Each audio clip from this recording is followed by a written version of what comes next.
Hey, welcome to the Carver Zero Show. I am joined today by my good friend, Kurt Theobald with Classy Llama. Kurt, how the heck are you? I am so excited to be on your show, Kalen. Like, really, the past 3 weeks, I've really not done much except prepare for this. Not even slept. Uh, I slept a little, I'll be honest. Okay. No, I've been looking forward to this as well. And we just ramped up very quickly. In the pre-show, we were talking about a bunch of random stuff, and it hit 12 o'clock. We were 8 seconds late, and we said, let's do this. We ramped right up. And that's And, how and I I like think to do I things. think it's worth mentioning that I was the one that got things started on time. Kalen was going to be even later, so I think that's You did. We could have been a solid 32 seconds late if Kurt at wouldn't have least would intervened. surprise me. Yeah. So I hope everybody's appreciating Kurt for that. So Kurt, what we're going to be talking about today is we're going to be talking about your kind of leadership, organizational stuff, leadership hmm training, and hmm as well as kind of how to scale an agency. Obviously, with Classy Llama as a reference and some things you guys are doing there. But hmm I would like to start off with a question I saw somewhere on some podcast, which is, what do you tell people you do? Let's say you run into somebody in the grocery store and Yeah. they say, "What do you do?" Like, what do you say? What do you say to that? I say I help people sell things online.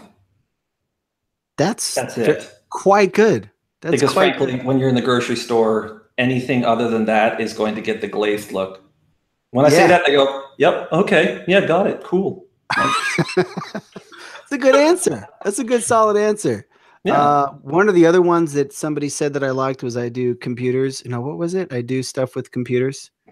Uh, you have to keep it very basic, which is what I like about that question. It's a fun way to Well, I kick always things find it off. whenever people ask me or they say, "Oh, you do things with computers," when I say like we're in e-commerce, whatever, "Oh, is that with computers?" That's offensive to me. It's like, no, we help people sell things online. I don't do things with computers. There's no value in that. We help people sell things online. Yeah, So I I feel like like that. whoever said that, I feel like my answer is better. It's it is actually, I do think that is so far my best answer I've gotten. And I think I've Wow. asked the question about 3 times so far. So you are currently in the top 33% of respondents. Wow. Thank And you. I want to congratulate you on that. Do I get a trophy or something for that? Do Great you have a achievement. Yeah, we'll traveling? send we'll send, we'll send it to you. Let me tell my assistant, hey, send Kurt one of those. You don't have an assistant. You don't like assistants. You don't even like my assistant. And I You know this. you can't, like, literally, you do nothing without an assistant. I'm surprised that you didn't have your assistant actually do this interview for you. I I'm actually was planning on surprised. punking you by having him start with this saying, "I'm sorry, but Kurt's busy. He asked me to do this interview, but he actually had to do something else that was more important." So I'm still halfway believing that you are Kurt's assistant with Kurt's face on, yeah. like a face mask, because you're much calmer than usual. You're not as hmm sarcastic as Oh usual. my. I'll So ramp it up. I'll pump the volume up. I'll just turn it up. I've got a knob. no, it's fine. I'm liking this. I'm down with this new version of Kurt. I like it. It's a little more even keel. TJ in the hmm chat said deep fakes. Are you familiar with deep fakes? No, no. Deep fakes. So deep fakes are this basically machine learning, artificial intelligence, deep learning hmm tool that allows you to superimpose someone's face onto someone else, onto like some other. So I could take, so there, for example, there's a video of Obama and it makes him say anything and it just stitches together different pictures of his face saying different things, but it gets everything right. It gets the movement of the mouth, the eyes, everything. It's like Wow. magical. So Wow. yeah. So you might be Yeah, a deep this fake it of really Kurt. is actually. That's what's happening. I'm just a big fat deep fake right now. So let's get into it a little bit. What have been you we talked about this a little bit at Imagine. I found it really interesting. You guys have been kind of tweaking your organizational model at Classy. Mhm. Actually, before we Mhm. get to that, we're going to talk about scaling an agency and stuff like that. What's the scale that Classy is at right now, currently? Yeah. So we're right now in the 70 to 80 employee range. So really have been going through that point of resistance that you often hit in that 50-ish realm. And I think that really is what drove what you were alluding to, which is that organizational model shift that allows for and provides for that scale. So yeah, we're right now in that 70 to 80 range. A lot of hiring going on, so I'm not sure exactly where we're at. That's cool. How does that break down roughly in terms of developers and other people and things like that? So that's going to be, I'm going to take a wild stab at that because things have been moving Just take quickly a enough to wild where, stab. I would guess that breaks down to probably about, for us, 35 to 45 developers, 25, maybe 20 support staff, like overhead kind of administrative support, and then 10 in marketing services, something like that. Got it. And then the QA and solution architecting and that kind of thing, that would make up another, I don't know, 15, 20. Who knows? What I just did might have added up to 130. I don't even know. Out of the 35 to 45 developers, how many are over 6'2" tall? Do you have that data? Oh, I don't have the data, but I would guess that maybe 25%. Okay. Which is probably national average now that I think about it. It used to be a lot higher, no pun intended. You guys are all very tall. And how does the organizational structure break down? Because I know there's like I think of nucleus support and then classy, and I know there's some things you're doing organizationally. So how does that all break down? So that's a broad question. So there is nucleus support, which is a separate business, kind of like a sister company. And that represents about 10 or 15% of our organization in terms of headcount and probably in terms of revenue as well, if I had to guess. And then the rest is classy Llama.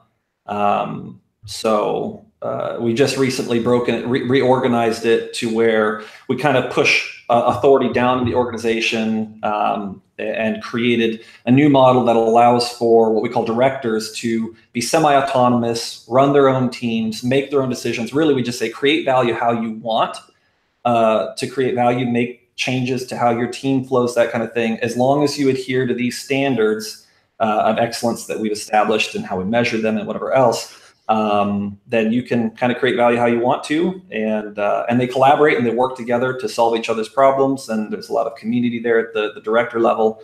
And then we have this organization that kind of leads from underneath and behind that we call affectionately the government, that sets those standards, that measures against those standards, and provides administrative support services like payroll, accounts receivable, payable, recruiting, even sales and marketing for the directors, so that those teams can focus on what they do best. And really on what they're passionate about, which is building stuff that solves problems for their clients and maintaining those client relationships. So we want to take everything out of the way for them so they don't get buried by administrative overhead. And that's what the government does. And then we get to tax them, which is my favorite part. As the government, I have taxing power and I impose it. It's really fun, actually. And so you really do that. Like each of these departments have separate teams, departments, I don't know what you call them, have separate like balance sheets?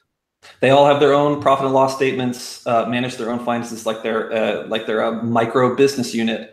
And then they're paid off of incentives from their performance, and performance in multiple categories, not just financial, but also client service and team health and that kind of thing. So that's where all the standards and metrics come in play, that we can monitor all the things that matter most to us, not just how we're doing financially. That's really cool. What are these teams? Like if you were to give me a little flavor for what some of these different teams are. Okay.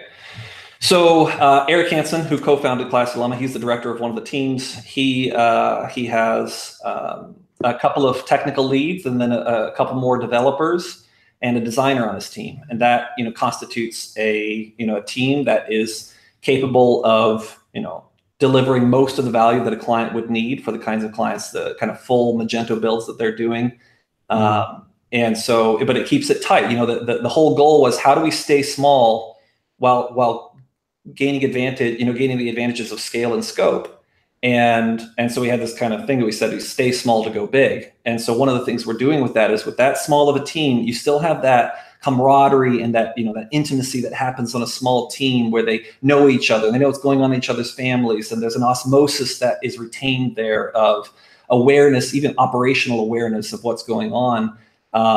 And your leader is very much there. They're empowered. They're within arm's length of you. And so we're retaining those benefits while gaining the advantages of scale and scope. We still are able to buy enterprise level software that then gets distributed to all the teams, and they all have user licenses on it, but the costs are distributed across all teams. And so they access enterprise grade processes, software, and even, being able to hire people at the government level who are highly experienced, and they can function as advisors to all of those teams. And so they're getting enterprise grade support and advice as well from the leadership team at the government level. So they get the benefits of scale and scope while retaining the benefits of small.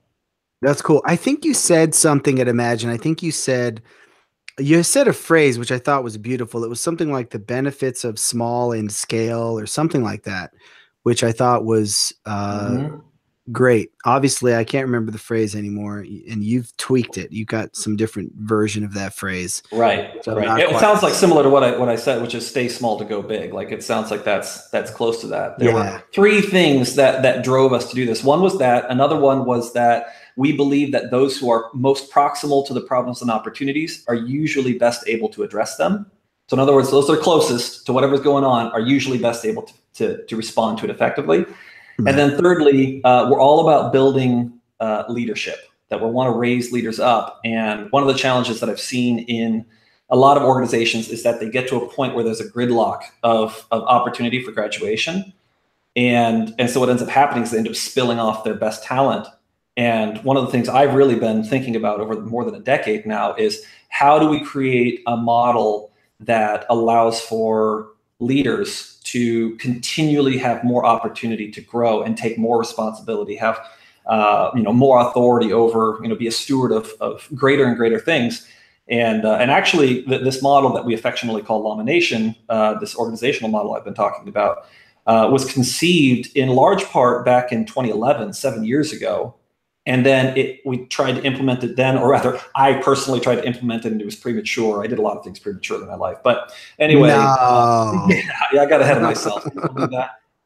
So we tried to implement it. Then we implemented a part of it in 2013, but really we accidentally backed into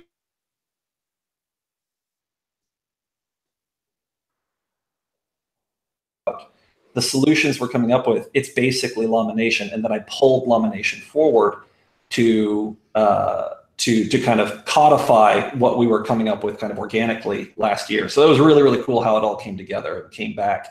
I thought it was never going to happen, given that I designed, it came to me 7 years ago, but yeah, it did. So that's pretty cool. That's cool. So it's interesting. You're talking about this question of how to deal with talent that's growing, that's maturing, that maybe they spill out and they leave to go elsewhere for a different opportunity. That's something that I've been thinking about a little bit recently. I had a talk with a buddy of mine who wants to sort of formalize his approach to solving that issue.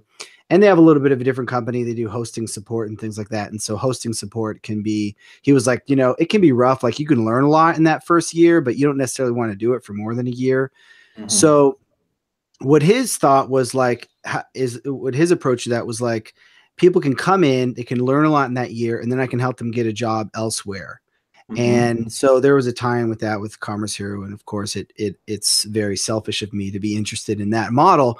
But what I like, if you're in a large company like a Google or something, you can move to a different department from year to year. There's so many different opportunities to get a greater level of seniority or something like that. Mm-hmm. And in the world that we live in with companies that are 20 employees, 50, 100 employees, it's just sort of fundamentally different. And I know a lot of times, like I've talked to agency owners who are very upset about somebody leaving. Like it's like they poured their blood, sweat, and tears into developing that person. And it's like, 2 years later, they're just going to leave.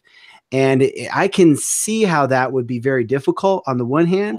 And on the other hand, it's something you've thought about because you see that tension and have wanted to try to solve for it, which I think is neat. But it's like, fundamentally, people are either going to just sort of be happy at the level they're at, but if they do want to progress, they're either going to be frustrated.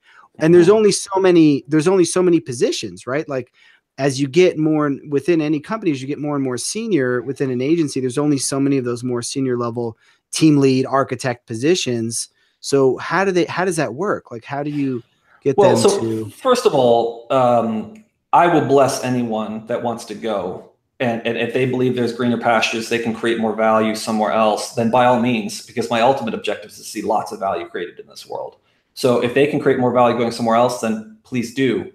But then that also, by having that attitude and that approach, it is our responsibility to be a place where people can create lots of value, and we continue to multiply the value that they can create by the infrastructure that we establish and the processes and the whatever. Like we constantly are working on creating more opportunity for value creation.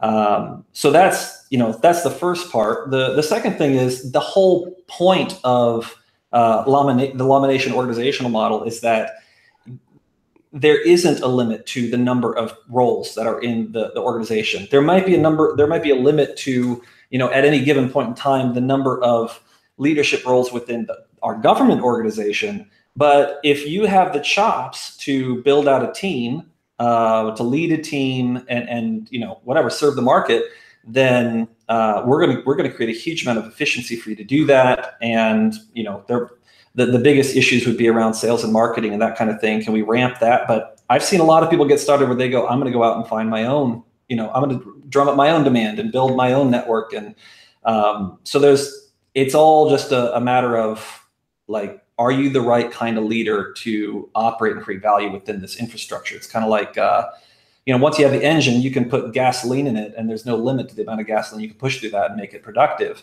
That's what we're designing and producing, is that infrastructure that allows for the passion of the individual leaders to find fertile soil and produce value through it. I mean, there's ultimately going to be limits to that, but the goal is to create a lot more efficiency. And I think we're seeing that there's a lot less friction and resistance organizationally. There's not that gridlock that happens in a lot of organizations. It is designed to continue to create more space and do so relatively rapidly. So if somebody, wants to, take on a bigger challenge or something like that, they want some more responsibility in their career. What does that look like? You talked about the idea that if they feel like they're ready to start a team, they can start the process of starting their own team. What does that process look like? So if they were coming from the outside of our organization, there would certainly, one of the key things is we'd have to screen them from a cultural perspective, because our culture is, fundamental to I believe, our sustainable success and the multiplication of the values that we hold. And so that would be, key. But let's say that they're fit to fill that director role. They've got the chops, they've got the cultural foundation. Or I mean, like somebody within the company that wants to grow. They're wanting to grow. So the process would look like, right now, there's actually too big of a gap between I'm a developer to, or even a senior developer to, I'm now running a team as a director, which I have it on my schedule to build a middle tier leadership level between those 2 points to kind of smooth that out. But regardless, we still are, we're still seeing that as a viable possibility. It's just a little bit more challenging. But the idea is, they transition and suddenly they go from, I've been aware of the profit and loss and kind of our financials, because that's something we want to see on the teams, is that everyone's kind of aware of the different metrics that we have of success related to team, related to clients, related to finances. And so they've been around it, but now they're put into a position where they are responsible to run it themselves. And so it would probably start with a small team where they have 2 to 3 people on their team, and then they hire as their clients grow, their businesses grow, the demands grow. But the idea is that we graduate them into a team of their own. So they would sort of informally recruit, like they have a couple of buddies at work, and they say, "Hey, let's start our own team," kind of thing. Yeah, actually, what you're talking about something reminds me of not what's it called, Valve, out of Colorado, that the company that's behind that gaming platform, Oh Steam gaming yeah, I think platform. I think I read about that. I was very inspired by what they did. It's probably not as fluid as that. In fact, I'm confident it's not as fluid as at least what they had back in 2012, which is my reference point. Is that where But they have their chairs and they can move their chairs they and their just they just desks? And there are no permanent teams. There's no permanent leaders, which is really interesting and dynamic. And I'll just say I'm interested in it. I'm just not sure about its scalability. But in any case, they could bring people from within the organization, but we also observe a culture of honor. So that means that they would need to honor the leaders that are currently have those people on their team and create an honorable disengagement from that team onto their team, which means that the clients need to be honored, the other team members, the leader, financial considerations. But yeah, that would be workable, or they could hire from the outside and bring in new team members as well. gotcha. And we have Yeah, a recruiter. We have a recruiter on staff full time to support that as well. So that's part of that government support to help find the people that you need and vet them and bring them in. And then the government screens those people culturally and functionally before they get even available to the directors to hire. Yeah. I had seen him as somebody that is in that game myself. I was seeing some of the stuff he's doing on LinkedIn, and I've been pretty Are you talking about impressed. Greg Johnson, our recruiter? Yeah. Yeah, that guy, he's a rock star. Yeah. Yeah. So I've He's been awesome. He's super passionate about really helping people further their careers and promote their success, which is, I mean, again, it's all about value creation. And I love that he's doing it, that he has a heart for that. So it's pretty cool. It's really cool. So what I thought it'd be neat to get into that. By the way, on the government thing. So do you guys have like most nations, you have like a left wing that's very pro government and a right wing that's small. Have you seen those wings develop within the company, within the nation? I feel like we're still in that euphoric early state where, we've just formed it, the chart has been formed, and we'll see those things develop, and the parliament will be developed, and we'll have the power struggles, and yeah, it's all, no, I sincerely hope that does not happen, and that's up to big flags. So getting into some of these roles that you mentioned, that you have this government level, which you have these very senior level people like the recruiter. Like, who are some of those people? What are some of those roles, and how do they interface with the different teams? Sure. Yeah, that's a good question. So we've got Greg Goodale, who heads up our sales and marketing. So that's obviously a key role in that he is kind of driving the bringing new opportunities, new client opportunities into the organization. So the way that they interface with the directors is they will let him know, hey, here's what we can manage on the supply side in terms of growing our teams and expanding our capacity. And then he kind of has that dialogue with them of, do we have the ability to meet those growth plans with new demand, with new, clientele. And so they have that interaction. Or when, if like we're after Internet Retailer Conference right now, and imagine, so we have new leads that have come out of that. And so when there's an opportunity, he'll go to the directors and he'll put out there, hey, we have this new opportunity. It's developing and coming to a point where we would need you to get involved. Who here has, availability for it, or is interested in it? He actually knows the availability because we have that all built out in Salesforce. But that's another, way that he interfaces with the directors. On the flip side, you've got Greg Johnson, who works with Greg Goodale in his organization, and he's working through with the team, the directors, evaluating what their hiring needs are and making sure that he's, looking at the pipeline. How quickly can we get these hired for you? That's kind of his interface point. And then we have Katie Rudy, who is kind of like, I don't have a name for this yet, but it's like a czar within our government that is over the client services side of things. So it's her responsibility to set standards for client success and the metrics associated with those standards and the reporting and response processes related to those standards.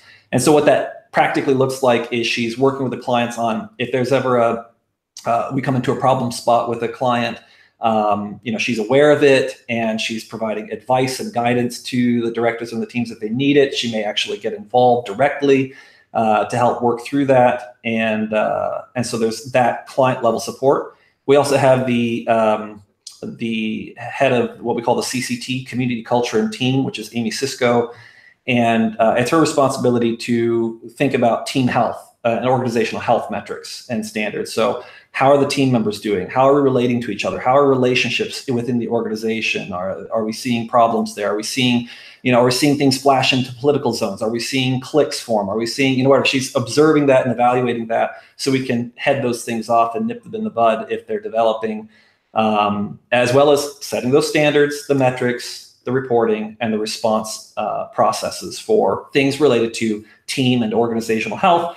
And then also she's providing event managing. We do a lot of events for our team, family events, that kind of thing, to bring people together and to really drive that and promote that community factor as well. So that falls under the CCT. And then Paul Ebish is the president of the organization, and he's really tying a lot of that together operationally. Has a really sharp background on that, and a lot of the nuts and bolts. He has regular meetings with the directors. The directors report to him in terms of if they can report. They're semi-autonomous. But they go to him, and there's that strong connection there because he acts as their advisor. So he's providing that hands-on support to the directors as they're going through things, and has syncs with them every week to talk through any trouble spots they're running into, any challenges. And he's able to kind of dive in there and respond to that. And then he and I work through the financial side of the standards, metrics, reporting, and response processes related to financials. I think I've missed probably one or two pieces, but that gives some texture for how the government interfaces. We say that we support, and we're the servants. We're the lowest in the organization. We're here to support other people's success in our organization. And so that, humility is fundamental in the government. That's how it keeps from the government becoming I love calling it the government because you see governments get out of hand and do crazy stuff. Well, we're going to redefine what it means to be a government and kind of support from behind. So that's part cool. Of the flavor of how we do it. Yeah. A couple of questions off of that. For the sales and marketing piece, I'm curious, when you're in discussions with clients, are clients ever exposed to the concept of these different teams, like in the sense of, do they say, well, here's one Classy Llama team, and here's, maybe they have expertise in this domain. Here's this other team that has expertise in this other domain. Are they ever exposed to choosing between teams, or is that something that the sales marketing guy determines and figures out who to pair them up with based on availability? I'm trying to think, because I'm not as close to that process, but I'm trying to think. I cannot recall a time where a client had kind of I'm going to choose here, but rather I think that's guided internally. We bring the directors together, and I have heard the conversations between directors of, hey, here's the opportunity, who's best suited. And I will say it's really cool to hear the directors interface with each other, because they are so supportive and honoring of each other, of everybody wants everyone else to win. At the director level, where they're really trying to think about who's best suited to do this. And there are times where the two of the directors will say, we both actually have, we're well suited to do this. And then other factors will end up making the decision on, who it goes to. But the first question is, who can do this really well? Right. And okay, guys, so it's just very collaborative between the directors to figure out who's going to be good for it.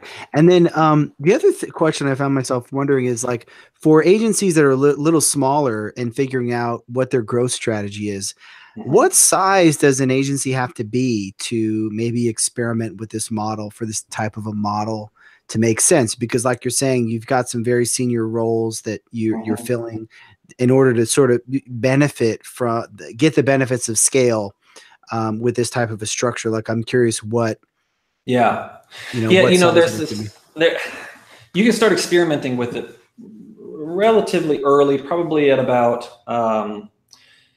30 to 40 employees, somewhere in that zone. You could start experimenting with it. But the truth is, there's this, what I would call a no man's land between and it's not a science, but somewhere between 40 and 60 employees or 30 and 60 employees, where if you stay there, you don't have the scale to get the kinds of organizational resources you need in order to support that size of organization. And so you can't stay there. You're either going to shrink or you're going to break through. And I mean, we've just come through that over the last couple of years. And it's a very challenging phase, but it demands that not only do you need to get different people in that are typically higher cost and more experienced and whatever else, but you also have to totally reinvent your processes and your operations, because the things that worked at small don't work at scale. And so you are going to have to reinvent the way you do things operationally going through that period. And it's such a painful, period of time, a zone, because there's nothing that fits quite. It doesn't quite fit. It's either a little outsized for where we're at, or it's a little small. And you basically just have to commit. We are going to operate ahead of where we're at, and it's going to be painful, but it's going to stretch us into it. And one of the things that we've started to have conversations around is grafting other agencies into Llama Nation, because we have the scale already. We have those things, and so other agencies can graft into what we've done and take advantage of that, so they don't have to go through all the risks and pain of breaking through that no man's land. And have some very interesting conversations going on that front. But that's part of our vision with Llama Nation, is we want to accelerate value creation and do that for others as well, and be the friend of others in the space instead of a competitor. Yeah. It's interesting you mentioned that. One of the questions I got on Twitter was like, how do you grow without losing your soul, so to speak? And I think of a lot of agencies that are in that under 30 employee number, whether it's 10, 20, 30. And a lot of the agencies that I like a lot, that I feel like have soul, that have care a lot about quality, they don't let quality slip, are in that smaller zone. And then in order to scale to higher levels, like, there is something that I think can happen where people, quality can slip and things like that as agencies get really big. So I think this is an interesting model to try to mitigate some of those issues. Yeah, I think the hard answer to that is that you really do have to prioritize your fundamental values. A soul, when you say don't lose your soul, you're almost ultimately talking about these like higher values, things that transcend financial gain or self-enrichment or anything like that. Something higher there. We really are going to care about people. We're really going to serve them well. We're really going to love them. We're really going to build community, and we're going to be whatever. There's all these different things it can be, right? But those are like the higher values.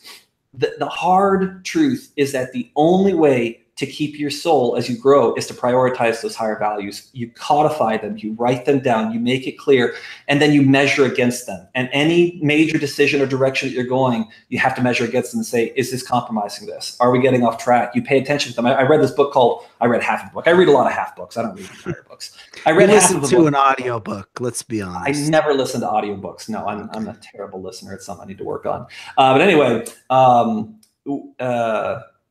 hold on, I'm going back to my spot. Read a book? Read a half a book? I read half a book called Mission Drift. That was all about Harvard and Yale and all these especially nonprofit organizations. They focused on it in that book, of how did they lose their soul? How did they drift away? And the truth is that we drift in the quietest little tiny infractions. It happens in the details. It happens in the seemingly insignificant things that we drift away. And to guard that requires real intensity, real intentionality, where you're paying attention to the little details when things start getting off, and you are addressing them. And people, I mean, I've experienced this myself. People will respond and be like, I feel like you're being over the top about this, or I feel like you're being too aggressive on these, holding to these values. And it wasn't that big of a deal, right? There's a tendency for that to be the response. And I think it's possible that sometimes I am over the top. But when it comes to protecting the most important things, I will err on the side of excess. I will go over the top in order to protect it.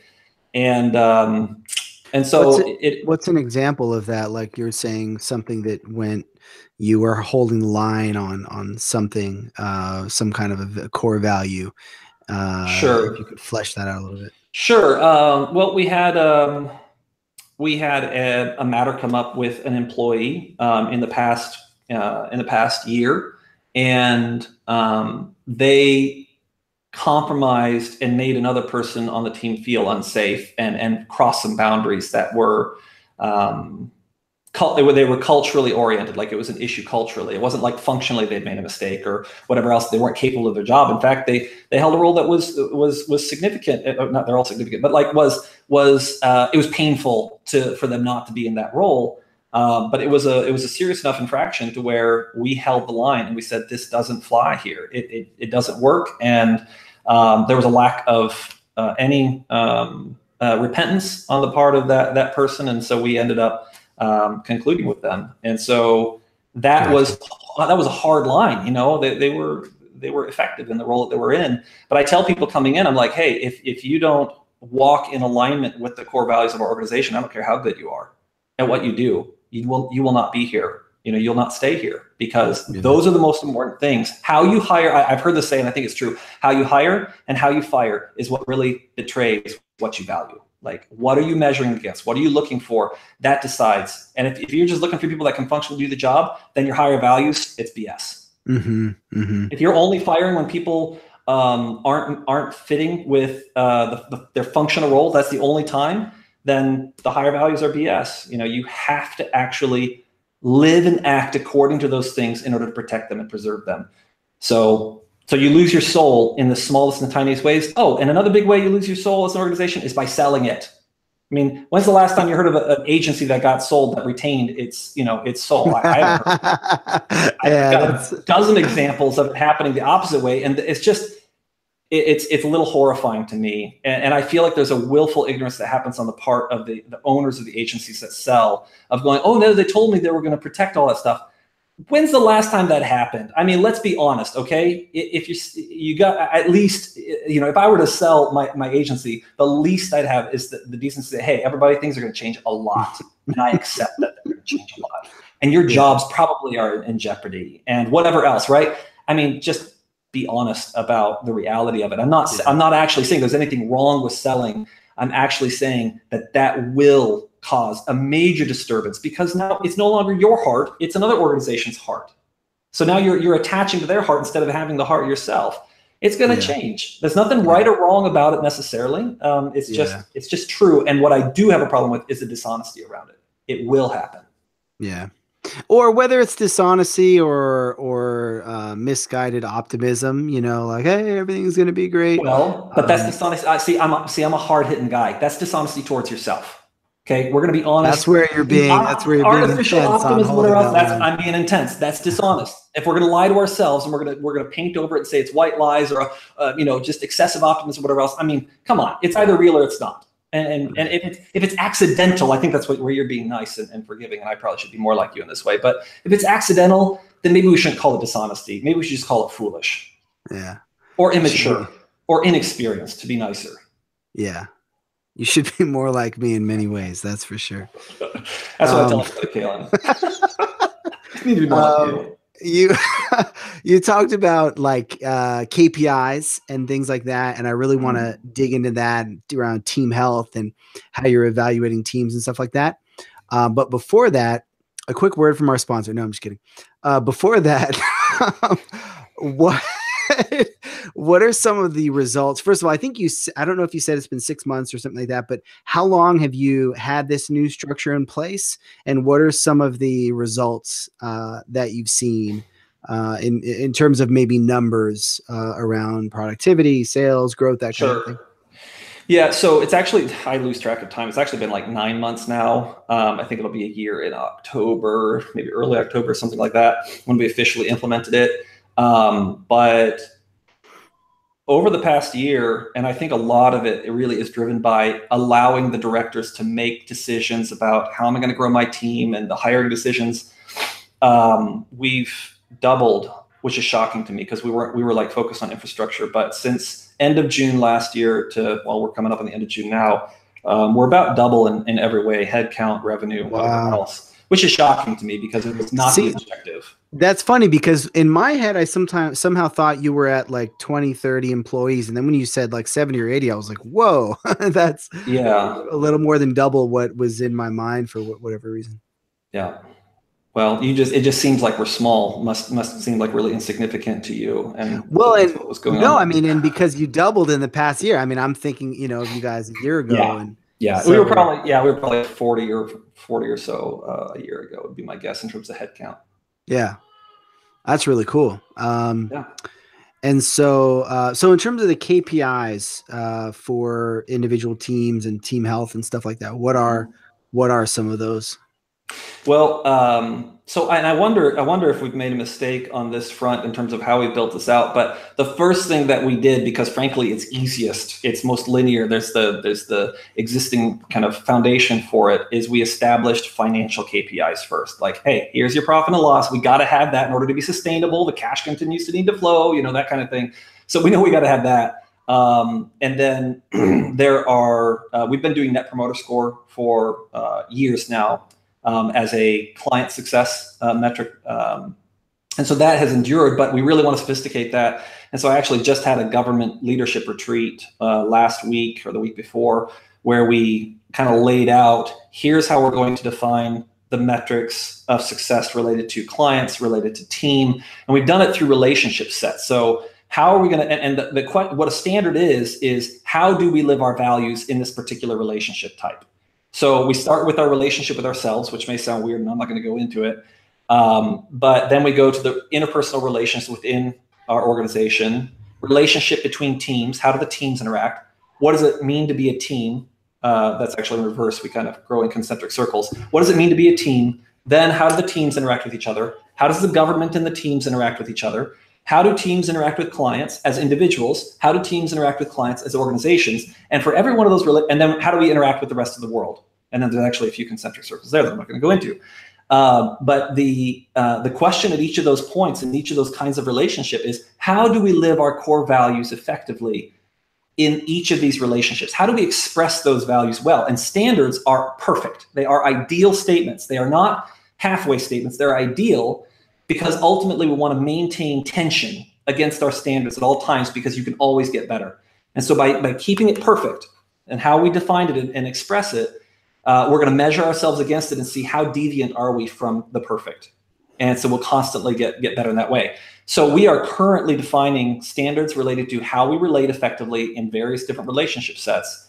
The mistake I wonder if we've made is, I wonder if we made a mistake by establishing financial first, allowing time for operations to grow, because you're going to develop your processes, even your thought processes, your workflows, all that against what you measure, in alignment with what you measure. And if we started only by defining the financials and then NPS, which is significant, but just not enough. I want more specific, more granular ways of measuring our success.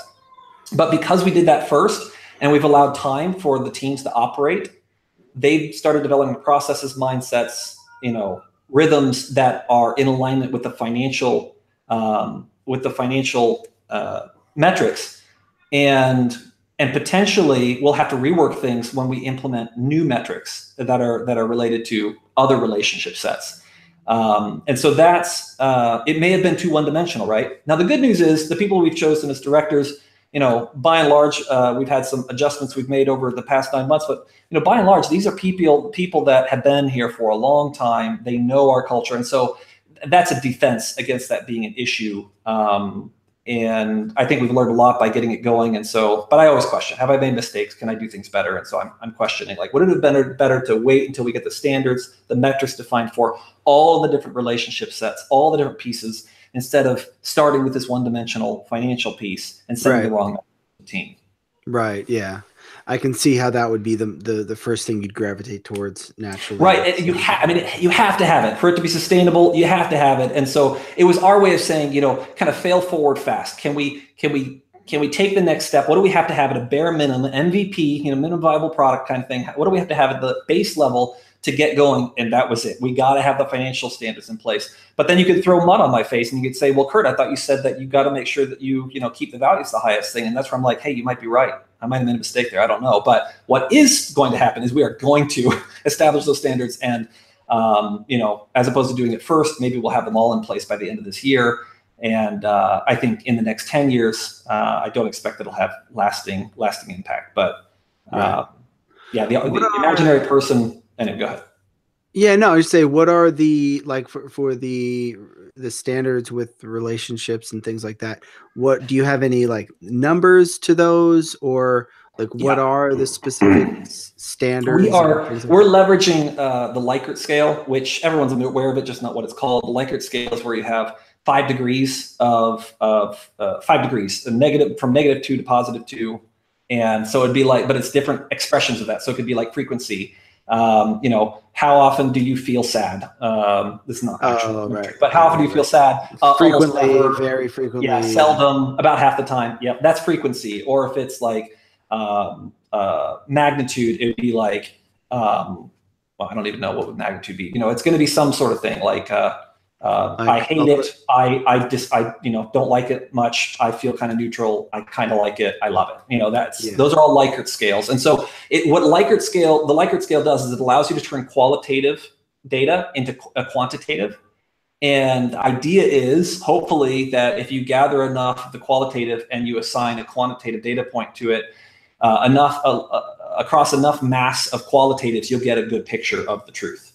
And so that's how we're leveraging that for measuring a lot of really soft things. That's why we've chosen that approach, because we end up with relationships. You end up measuring a lot of soft things. I believe it's the soft things that will throw the flags the earliest. Like, for instance, we had a challenge with an underperforming team over the last 9 months. And if we had the metrics related to individual, interpersonal, and team health, it would have thrown flags way earlier than we saw them coming up in terms of client health, in terms of financials. Why? Because a lot of times the problems, the exposure of those problems, you can cover over them for a certain period of time. And I'm not even saying intentionally, they just get covered over, they get kicked down the road. And so there's a delay on that, but you can find out, do the people on the team feel disconnected from each other? Do they feel trust towards each other? Do they feel empowered? Do they feel, you know, and so you can gather those things through Likert scales of, you know, I feel trusted by the people around me. I feel like I can trust the people on my team. Those would be things like, I feel that seldom. Okay, we got like 60% of the team that's at seldom or worse on them feeling like they can trust, you know, other people. We got a problem. Go in and we can take a look at that, and I believe that will catch problems way earlier than they normally come to the surface. Right, that's cool. So, any of the specific questions you can get into that you use for let me I'll pull that up for you. I thought you might go there. And also, like, I'm curious what, like, maybe the frequency is, you know, if you ask them on a regular basis, and then you can kind of chart them and stuff like that. Yeah, I don't have that yet. We are working through that process of, you know, reporting, and that's one of the questions on there: how frequent, and who's responsible, and to whom does it need do the reports need to be sent, and who's responsible to respond. All that stuff is yet to be determined, but that is in process. So it's ironically the one that we've really dug into the most at this point in time is the one that will be hardest for people to understand. It's relationship with yourself. We believe that everybody has a relationship with themselves, kind of like that self-talk, that internal dialogue. And we believe that the first team that you lead is actually the team of self, which I'm not going to go into explaining that because it'll just take too much time. But I get it. But one of our values is coherent alignment, or I'll just go on powerful living. Powerful living is all about, like, I know that I am a free person, and as a free person, I am free to choose. And because I have the ability to choose, I have the ability to respond effectively to the things that happen to me, right? So instead of having a mentality of the world happens to my circumstances define me, it's a powerful position of I get to choose, and I will choose how I respond, which makes me a responsible person that I can respond effectively. And so one of the things that we measured along that is one of the Likert statements is, I lead myself well when facing resistance, pressure, or friction. And then, I'm sorry, that was the standard. That was the standard statement. That's like a perfect thing, right? You would lead yourself well in all cases when facing resistance, pressure, or friction. The measurement is, I do the painful or fearful thing because it aligns with my priorities. Never, seldom, about half the time, usually, nearly always. We go through a number of different things that people oftentimes use as a dependency when they're in stress, like alcohol or gossip or demeaning themselves or demeaning others, or that kind of thing. Like, is that kind of stuff happening? And another one is a standard is I effectively manage my personal resources to create and grow value. And then one of the metrics on that is, again, a frequency Likert scale, which is I feel that I do not have enough time to accomplish my priority. So that's related to time. Time is one of the resources people manage, or money, which is what people more think about as a resource, even though I think about time and emotional and mental energy the exact same ways I think about money.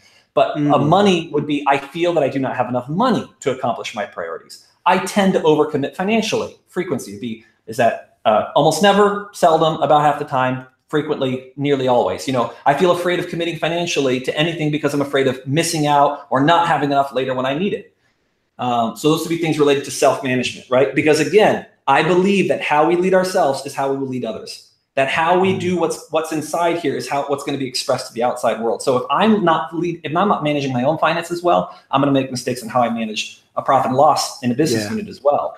And I like the one about I'm sort of in control of my own destiny, or I'm coming from a place of being powerful, or like I have my own agency type of thing, because I feel like a lot of times what happens with developers is that, and probably lots of different types of people, but developers specifically is like, you get to a point where you feel like you don't have control over the situation or the type of project, or the client asked me to do this and I thought it was dumb, but I did it anyways. And then there gets to be this, like, I think, sense of apathy. And then, there's those early indicators, and then they sort of become a habit, and then they're just sort of disgruntled and unhappy.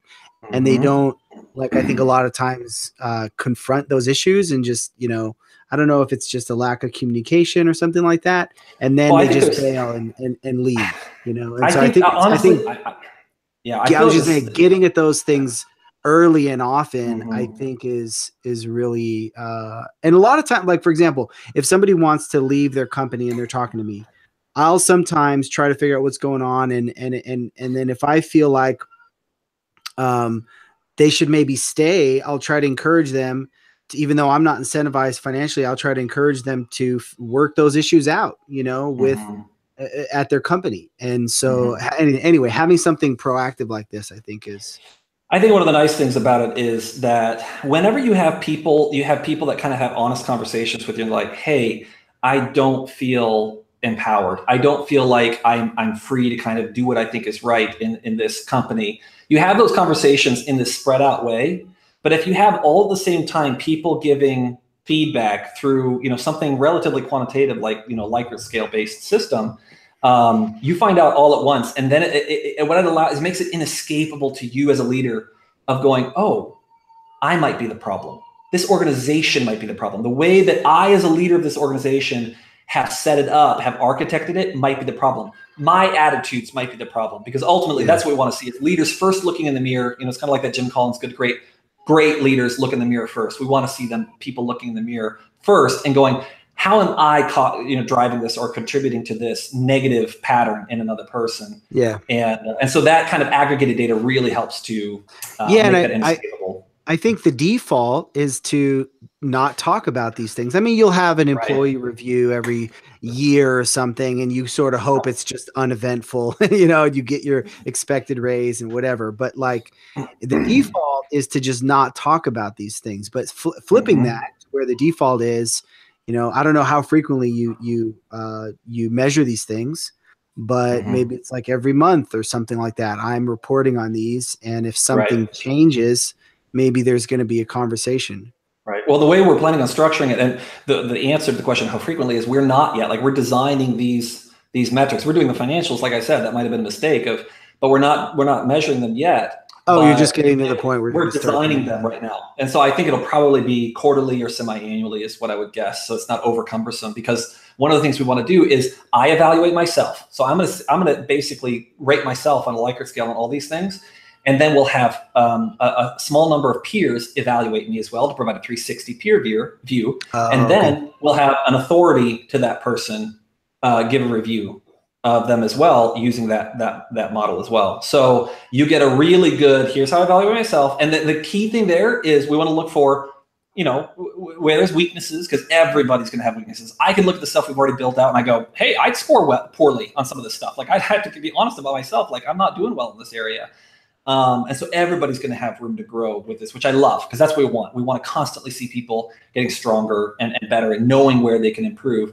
But the second thing is we're going to look for differences. This is what I'm really excited about, is where the deltas are. When the peers say this is true, self says, but the authority says something totally different, or I say something totally different about myself than my peers and my authority says. So now we got conversations going of like, yo, what's up with this difference here? Why do you see it differently?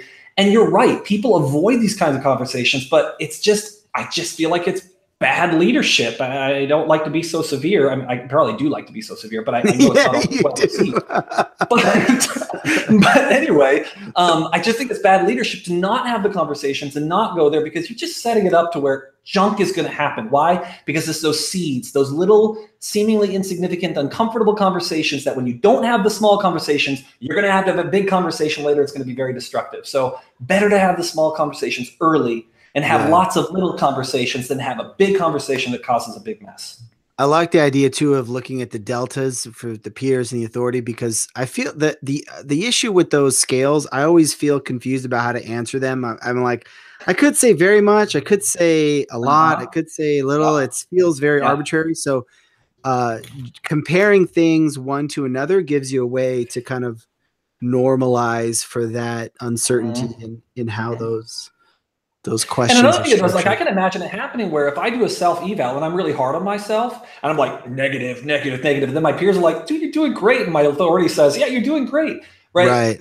I'm going to be like, well, I just think this. And then like, dude, now we get to have the conversation of, dude, you're way too hard on yourself. You're too hard on yourself. Look at what other people are saying about you. We're seeing you with truer eyes than you're seeing yourself. And that can be a really big deal. It's not always like, oh, we found out something bad about them they didn't know about themselves. It's not. It can be the opposite as well. Both can be at play. Yeah, that's really cool. And on the leadership training side of things, what are you doing there? You talked about some retreats and things like that. But what are you doing generally, kind of broadly, as far as leadership training goes? Yeah, so we are making a major investment in building out an entire framework for leadership training. Again, it's one of those things where if you don't train people to something, then you shouldn't expect them to, you shouldn't be measuring them. You shouldn't have standards that you don't train people to, right? So if we're going to build all these standards, then we need to be training to those standards and really promoting and supporting people in their success with them. Otherwise, we kind of got to go find the people that already have it all together, which I don't know any people like that. So, so our leadership training is, it's about promoting effective self-leadership first. How effective am I at leading myself? That's that whole, I take responsibility. I choose how I'm going to respond. I don't get to control things outside of me, but I do get to control how I respond.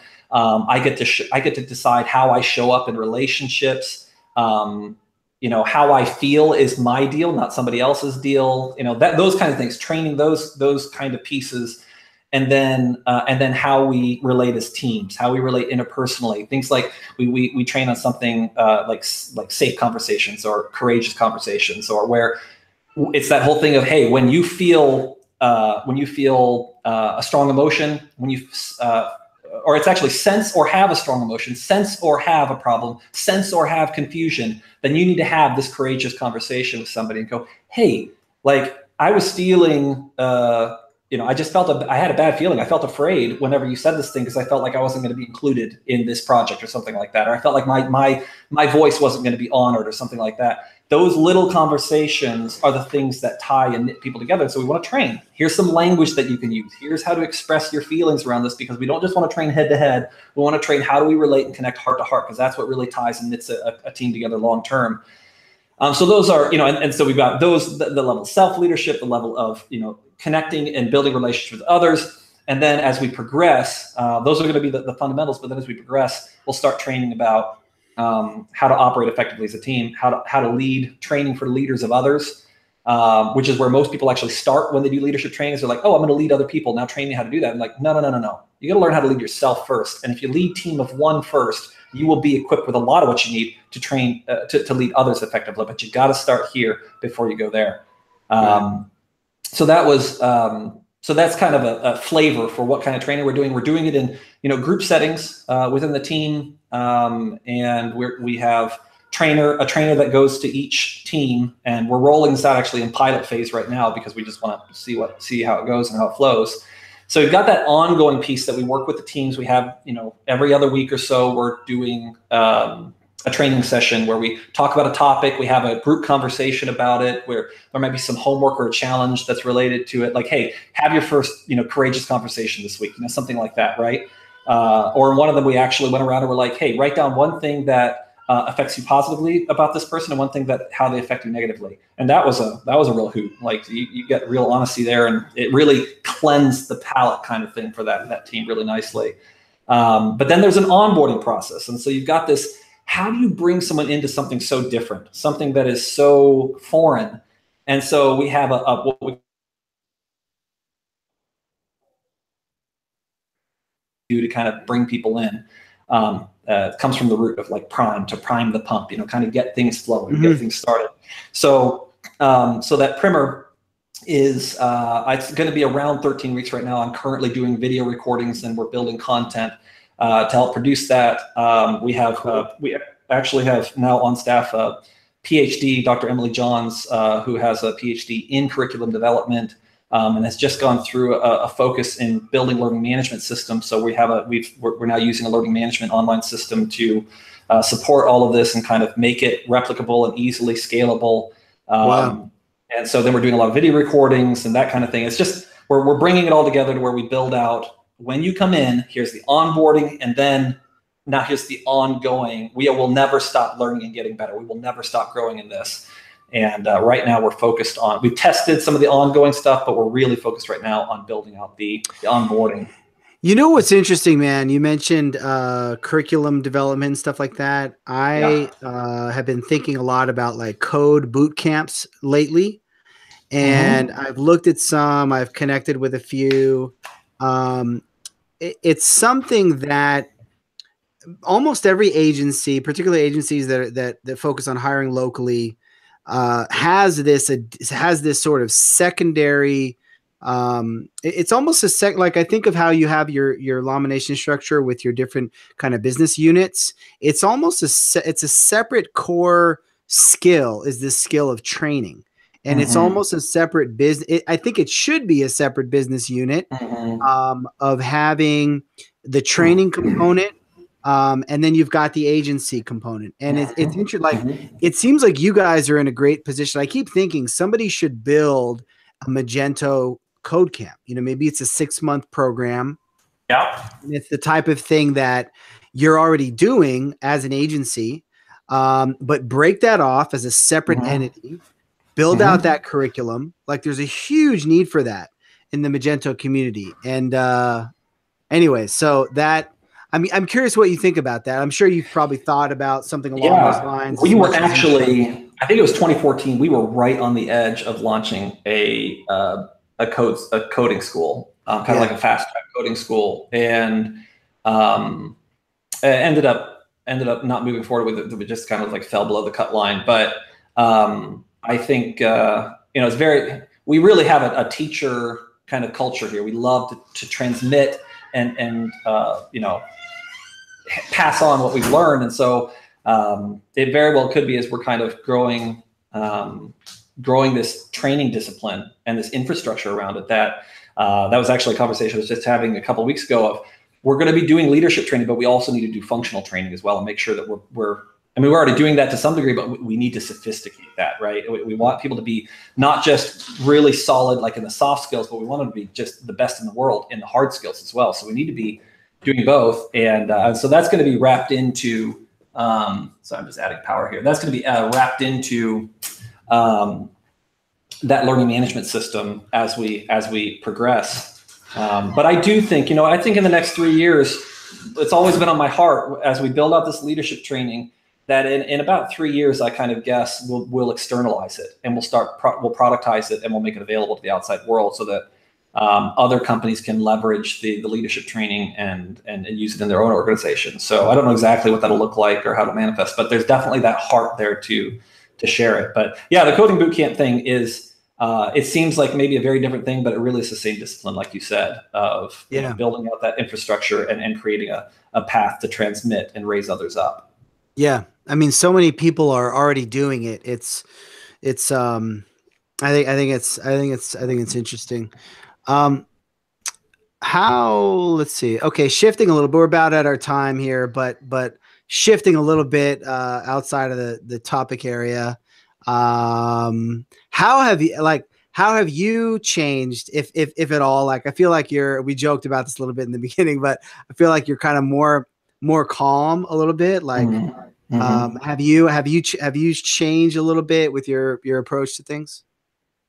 Well, I hope so, and I think I can confidently say I have. I mean, we all change. We're all always changing. But I mean, what I feel like has happened is it's just a seasoning in my leadership. I started out very young, and I think I can very confidently say I started out young and dumb, or at least young and highly inexperienced. And a lot of my weaknesses were very sharp at that point. The sharp points were, they kind of say your strengths also represent your greatest weaknesses. Early on, you transition from operating in the dark side of your strengths to operating in the light side, kind of thing. And I think that's been part of what has happened. And one of my leading traits on the negative side is impatience, right? The inability to wait. And so I think that's been a part of it. Really slowing down, learning to be patient, recognizing that my inactivity on a front doesn't mean that nothing is actually moving forward or coming together on that. That's been a really key part of my evolution as a leader. And also feeling like if I'm not the one leading it, then it's not going to be good, or it's not going to be as good. And really shifting to, I want to raise other people up. I want to empower other people. And I think that actually may be one of those pieces of leadership that a lot of leaders actually go to their graves not having learned. They stay on top. They, take the, I don't know, some people call it the patent approach of like I will maintain my authority and I will be in this authority forever and nobody can do it as well, and that kind of thing. And I think that's a really important part of evolving as a leader, is recognizing the opportunity to multiply yourself by pouring into others instead of pouring into projects, pulling into deliverables, the deliverable being, hey, these people are not going to carry this thing and they're going to multiply. Got a very nice comment here from Kevin in the chat. He said, I can vouch to his change as he has empowered others. There's a grace he carries for others now, because not other leaders may not always get it right. Very nice. That's really sweet. I'll pay him later. Did you plant that? Yeah, I figured you planted that. I had to pay him quite a lot, actually, to say that. He was like, "No, it wasn't cheap. That little." You guys had to negotiate 3 rounds back and forth to land. No, Kevin goes way back. He's seen a lot of that process. He had to endure a lot of the pain of my inexperience and youthful foolishness. So he could speak to it better than me. Yeah. How old are you? 33. Really? Yeah. Okay. Is that really, you're surprised? Is that really, do you feel like I thought you were, for some reason, because I'm 37 and I thought you were. Oh my gosh, you are so old. Yeah. Yeah. Wow. You're so old. That's impressive. That's really impressive. I've been thinking a lot about the strengths and weaknesses, like your strengths being your weaknesses stuff with myself, because just lately, like my strength is sort of doing everything and things like that, like starting a business and doing everything as a one-man band. And then that's also my weakness, because I think I'm getting to the point now where I want to collaborate with others more and work more and have more relationship, but that's the challenge for me now. So I'm trying to kind of figure that out. Yeah. I mean, I think I started probably with similar kind of sentiments that you have of like, I want to be able to control how things flow and what happens and that kind of thing. and it works as a one-man band. I think that's just part of the learning process is how do I relate effectively to others and bring them into what I'm working on and do it in a way where everybody is empowered, but is held accountable, and we're honoring each other. We're doing our part. That's the challenge of team building. Starts with how do we do relationship with others. But I think we talked a little bit about that privately. That's a big new thing to learn. How do I go from this? Because you are very effective as that kind of, you're such a driver, and such an effective person when you're just driving something forward independently. And I think there's that real question there of do you need to graduate, or can you just stay in that one-man band kind of model and thrive in that way? And that's above my pay grade. I'm not going to answer that for you. Yeah, it's the $1 million question. Another question, totally off topic, but it kind of popped off on Twitter today. So I wanted to I just want to have an excuse to talk about it. But so the Magento, and it's going to sound like I'm getting really technical, but I'm really not. So the Magento open source contribution rate has been really high. Like I think you might have seen that, but something like 30%, 40% of the code in the past year or something was contributed by the community. Yep. And I thought that's cool, but I've seen an increasing number of people kind of complaining about that, saying like, oh, Magento, like you're so lucky the community's doing all this for you. You better listen to us, or why, Magento shouldn't be doing that. The community shouldn't be doing so much of their job for them. And I just have seen that a couple of times, and it kind of popped off on Twitter a little bit today. And I'm curious what you think about that, like structurally, organizationally. Do you see there being an issue with the community contributing so much of the code? Or is that, just a good thing? I mean, Magento has to invest a lot of resources. I think there's like 10 full-time people now in the community engineering program. And they have to invest a lot of resources to, kind of incubate all of that and support it. But I'm curious whether you see that as just a positive, or you see some negative aspects of it. Well, I think I'd have to hear the perspective of those that are kind of throwing the flag on it to understand. But I mean, at first blush, like I can't see an angle where this is a problem. Like if it's quality, and I think that's the key question: is are the contributions quality? Then I would accept them all day long. And the second thing I'd say is, what an extraordinary thing to have, for there to be an energy and a community that is so invested that they are making these contributions voluntarily to promote the success of all. That represents some great leadership. And I like, you can get a group of people together to build a house for you and do it well. That shows great leadership, and that is creating value. I think maybe I'm reading into, I don't know what the reasons are for having a problem with it, but maybe there's a feeling of like they should be doing, like they're not actually creating a lot of value. They're having other people create the value. And I would just say, to bring a community together, build a community, and maintain and support that community and help it thrive, that is creating a huge amount of value. We need more community collaboration. And so if Magento didn't write another line of code and it was built in quality by the community, I would not throw a stone at them. I would say they are doing something that is exceptionally valuable. We need them to continue to focus on being great at producing great community, and they are vetting as well. That's part of their job, and I would expect them to do that. They are the stewards of quality as things are coming in. They don't accept everything. They only accept the quality stuff. I would hope and expect, and I think that's true. That has been happening. Yeah. And so that's hugely valuable. And if that is the reason, then I think that I would resist that pretty strongly. Yeah, no, it's not a concern about quality. I mean, the quality of the contributions are great. Some of the argument is like, hey, there's this bug in the enterprise side of the code base which hasn't gotten resolved when it should have. And like, hey, Magento, why aren't you fixing these enterprise bugs when you have the community doing all of your work for you with the open source code base?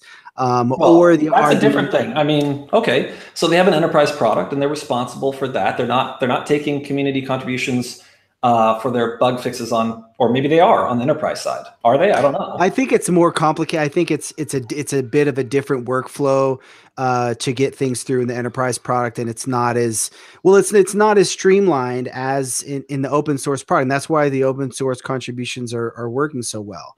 Is that they have all this infrastructure for them. There's these community maintainers and things like that. And so, I mean, there's a certain degree to which that. There's a question that I have when I hear chatter like that. I'm like, how much chatter is there actually?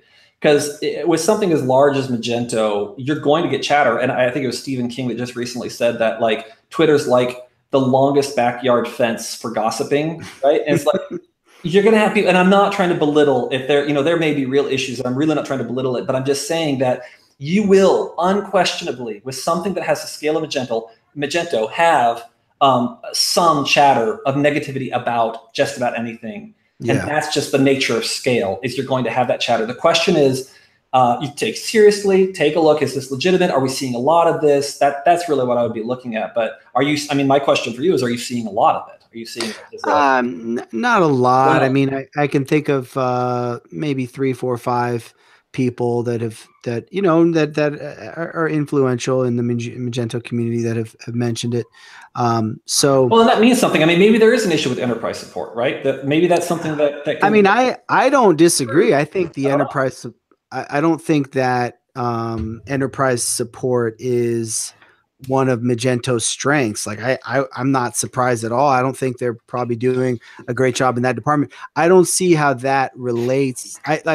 That's not, I don't know, bringing community engineering into it and complaining about that doesn't make sense to me. I mean, you theoretically, you can transition resources from product to support. You can do it. And frankly, they did do it in like a crazy way. I think Mark Lavelle told me, he said they 3x'd their support team. Like this was maybe a year and a half ago when 2.0 came out, and there was a lot of issues with it and they needed to address it. But to his credit and their organization, they did.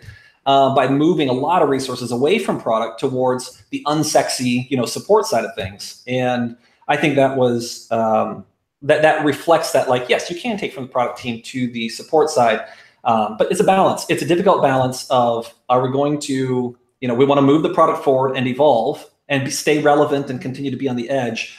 And we also want to, maintain the product that we've already built and provide excellent support. Yeah, I know there's been reorganization on the support, organization in Magento, and so there's, it's not like it's not being attended to. Like they are addressing these things, and I know people feel the pain of it, at the present moment. What I try to step back and look at a larger view and go, are we seeing a lack of action?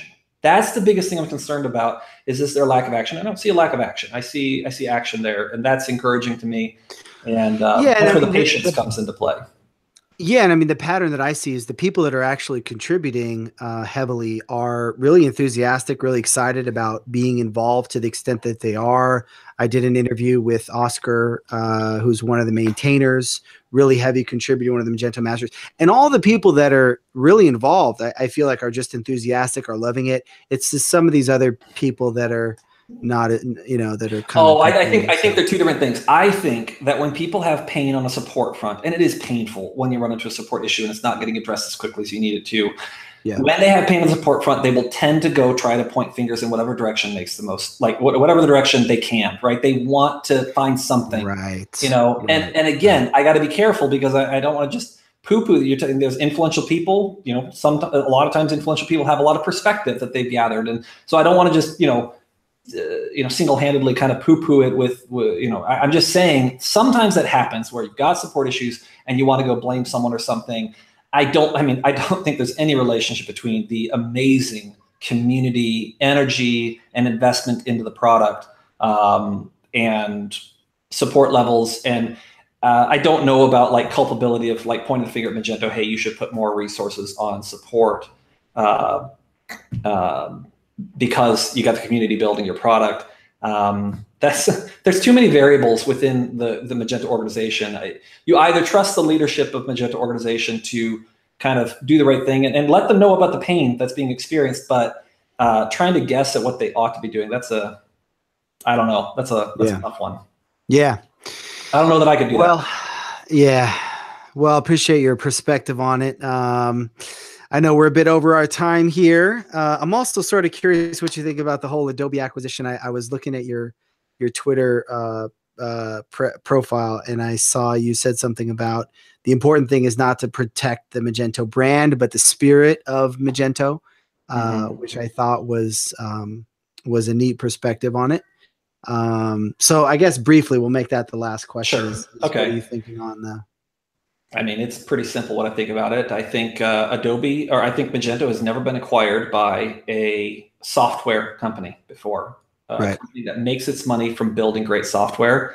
That is definitely a huge positive for it.